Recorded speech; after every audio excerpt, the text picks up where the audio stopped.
Hey there, I'm Kevin Mendenhall with Drake Canyon Architecture, and today we're going to do part 3 of how to create Revit window families.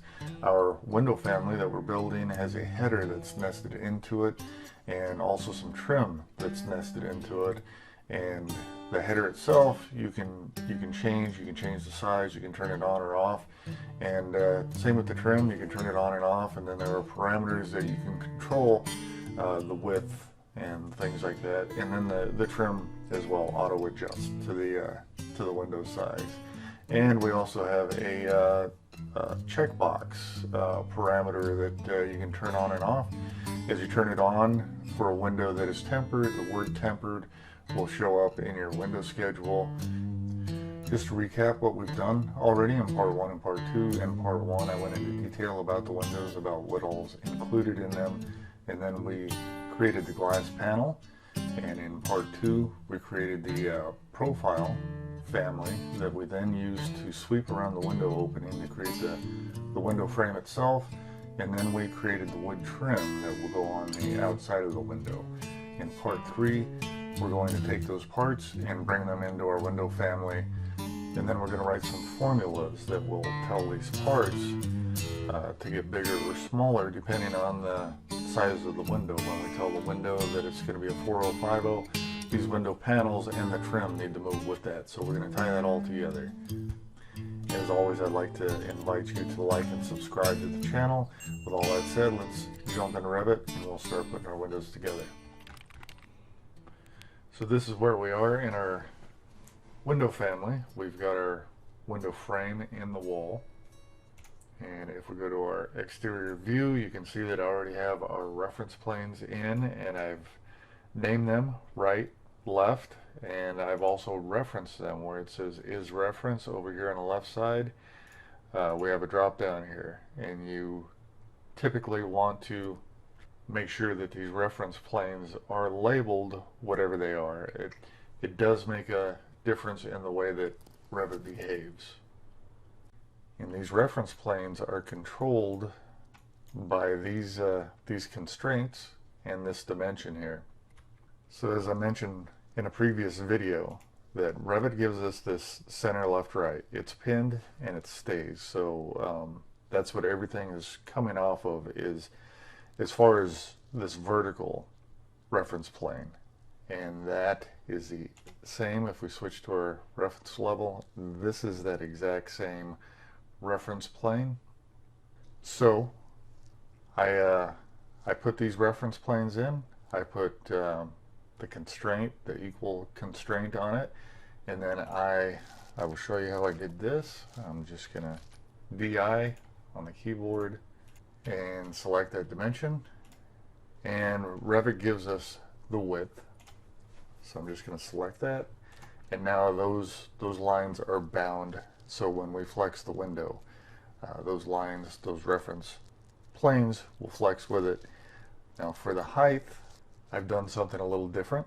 I put a reference plane here, and I made the reference its top, and actually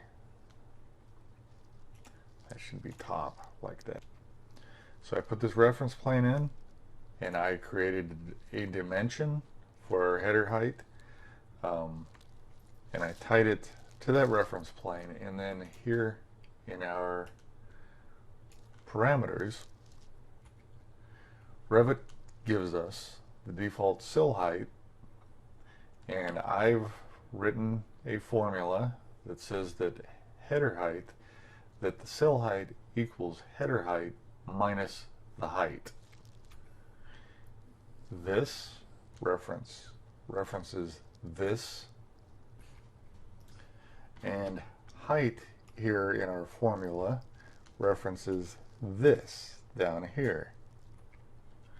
So what we're telling Revit is that when we put in our header height, rather our sill height is going to equal whatever our header height is, which is 8 feet, minus whatever our window height is. And our window is 4 feet. So that means our sill height is 4 feet. And this goes back to what I explained before, that we like to put in our header heights to to define the top of the window. We don't generally work off of the sill. It's good to have this information, but we generally want to put in our header height. So then these lines are to bind our window panel to, and same with these. And more specifically, the sides are gonna bind or constrain to our vertical reference planes. This one here is going to be the center of our window, so our panel is going to bind to this, and then it's going to move up and down when we change our parameters. It gets pretty deep, and I hope all this makes sense, but we're going to go ahead and get rolling here. So we're going to go to our reference level. You can see I have my reference planes included here also. I've got one at 1/16 of an inch, and that's the inside of our frame. I've got another one at 1 1/8. That's the second track of our frame. And then I have one at 1.5 inches, and that's going to be the outside of our header. And I've already inserted our window panel that we created in part 1. You nest just like you're bringing a window, or just like you're bringing a family into your project. You go to Insert and Load Family, and then you find wherever your family is, wherever your window panel is, and then you insert, and that'll bring it in just like this. So we're going to right click on this, create an instance, and we're going to just drop that. So we've gotten our error message here that says that it's not visible, and the reason for that is because it's way up here. So we're just going to grab that, bring it down. I've got 2 of them here, and now we want to constrain these. So I'm going to hit AL on the keyboard to grab our align tool. I'm going to select our center and align that in that direction, and the same with this window, and lock that. Now I'm going to grab the side and align it and lock it. The same with this one, align and lock. And now we're going to our reference level. You can see they're outside of the wall, and so I'm going to align one to this line, and I'll make it this one. Doesn't really matter which. Align. I'm going to select that reference plane, lock it, and again, this is our second line. Click that and lock that. So now our panels are in and where we want them to be, and now we need to tell them how to behave. So we're going to select the panel. If you hover over it, you can't see it at this point, but if you hover over it, you can see it there. We're going to select that, and we're going to go here, and this is where we tie our window panel into our current family. So we select this, and we're tying our panel height to our height parameter. These are the parameters in our current family. These are the parameters in our window panel family. Click OK, and when you have it attached, that will gray out, meaning that it's tied to that parameter. So when we change our window height and width, it is going to change with it. So we do the same thing here. Actually, I created a parameter named panel width, and the reason for that is if we come over here, this is the formula again that I wrote because I wanted our window panels to overlap a little bit. For a 5-foot wide window, I could have just made it 2'6" and 2'6", and it would have been easy enough, but I didn't want that. I want them to overlap just a little bit. So this formula is saying that this value is going to be our width, which is up here on the very top, 5 feet, plus, or sorry, divided by 2. So 5 feet divided by 2 is 2'6" plus 1/2 inch. So this is telling this number to be 2 foot 6 and 1/2 inch. And both of those panels are exactly the same. And if I go here to my exterior, so you can see how they overlap. If I had left them at 2 foot 6, this line here would be right at the center. And I'll make this realistic just so you can see. Alright, let's go shaded. There we go. So now you can kind of see what it's looking like. So that's it for our window panels. That's all we need to do to make them work correctly. And you always want to test and flex your family and make sure it works.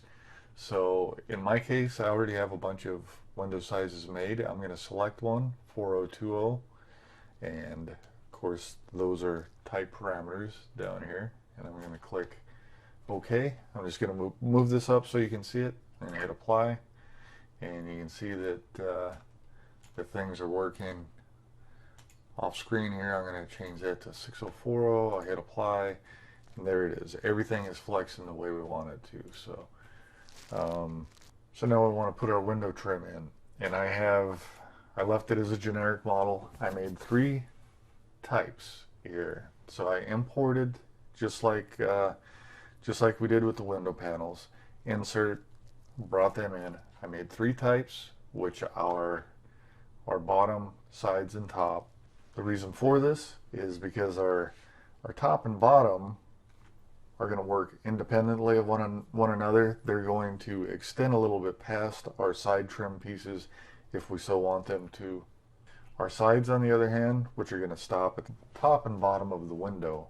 So we'll select that, right click, create instance. We're going to just drop that in here. We'll drop 2 of those in, and then we'll go over to our bottom, create instance. We'll drop that one here, and we'll go to our top and create instance, and we'll just drop that one there. Accidentally made 2. So now we're going to tie these just like we did with our window panels, align, and we're going to lock the center here,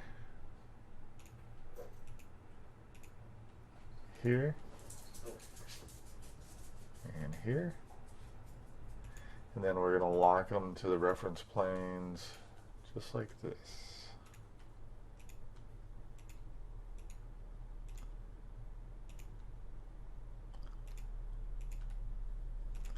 Alright, so you'll notice when I tied these all together, they are exactly the same length that they need to be already. And the reason for that is that this is the completed family, but I took it apart so that I could rebuild it and show you what I did. So those parameters are already in place, and the formulas are written for them, so we'll go over what all that entails. So some of these formulas can get a little complex. It's a little hard to learn some of this stuff, but once you start to understand it, it starts to come to you. I'll post some links in the description of the video that kind of help with writing conditional statements and whatnot, which is what this is called, is a conditional statement. So right here for our bottom trim length, the way that it reads is, so we're making this number by saying that the width is 5 feet plus side trim width is looking at this number here, which is 5.5. So in the family, when we put in 5.5 inches or 3.5, whatever we want it to be, this is saying take that times 2. So 5.5 inches times 2, so it's adding 11 inches. Then beyond that, it's also saying plus the bottom trim extend past times 2. So I have this parameter, bottom trim extend past. So if I were to change this to 3 inches, watch this number here change to 6 foot 5 inches. And if we apply that and look at our family, you can see that it's extending past our side trim width. And likewise, if we took our side trim width, say we change that to 3.5 inches, we'll hit apply, and you see our side trim changed to 3.5. Our top trim met that, or moved along with it, and we still have our 3-inch reveal here. I'm going to set that back to 0. And you can see our top trim length is the exact same thing, except this last parameter is top trim extend past, which is here, and those are so that we can control top and bottom independently of one another. So that's it for our trim. That's how that, in a nutshell, how that all works. And the last thing that we're going to do today is that I'm going to explain our tempered text. As I mentioned, we're able to control in the schedule what we want this to read, and I usually use all caps. I just didn't in this case, but this is where you would change your tempered text if you wanted to. So what I've done is I've created a parameter called tempered, and that's an on-off yes-no parameter. So if we open this up, you can see that it's a yes-no, and I have it grouped under data. It's an instance, which means that whatever window that you want to be tempered, it can be one individual instance.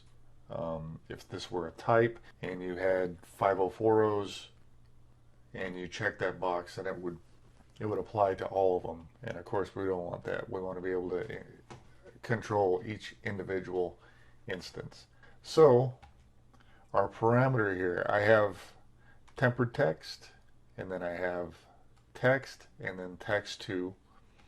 And all this is doing is I'm saying if tempered, which is this field down here, if tempered is checked, text, which is this. So if that's checked, this appears in our schedule, and if it's unchecked, then it's text2, which is text2, and that is blank. So to see this work, we go here, check that, we come up here, and you can see that this is telling this value to be tempered. Then of course in our project we have to add this to our schedule to make sure that it displays. But that's it. It's really actually pretty simple. And you can also see that I have all this visibility for the trim and the header. We're going to get into this. We're going to do the header in part 4. And unfortunately, this is kind of a long series, but there's a lot of ground to cover. So I'm trying to be as thorough as I can be without being long-winded, but there's so much to know about this. So we have our visibility here, and so if we select our trim, and you can see visible right here, and this is where we tie it into our family. Our side trim, we have this one. These are parameters that I've created earlier, and of course these are just yes or no parameters again. So that's our left trim, and we go here, visibility. So right trim, this is our header trim, and our bottom trim.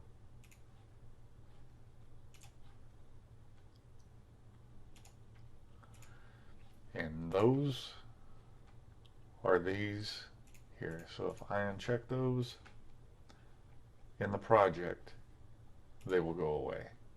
So as I said, part 4, we'll get into the headers. I'll show you how to build those, how to nest them, how to make them appear in a list like this. And we'll also go over the rest of assigning the material parameters to your window. And as I mentioned previously, these windows are available on DrakeCanyon.com. You can purchase them for, I think it's $19.95, and that's if you don't want to go through the whole process of building this. It takes some time. So that link will be in the description. I will also put a link or some links to some of the articles online about writing conditional statements and if statements. There will be a link to the playlist with the other videos in this series. And that's it. Thank you for watching, and we'll see you guys next time.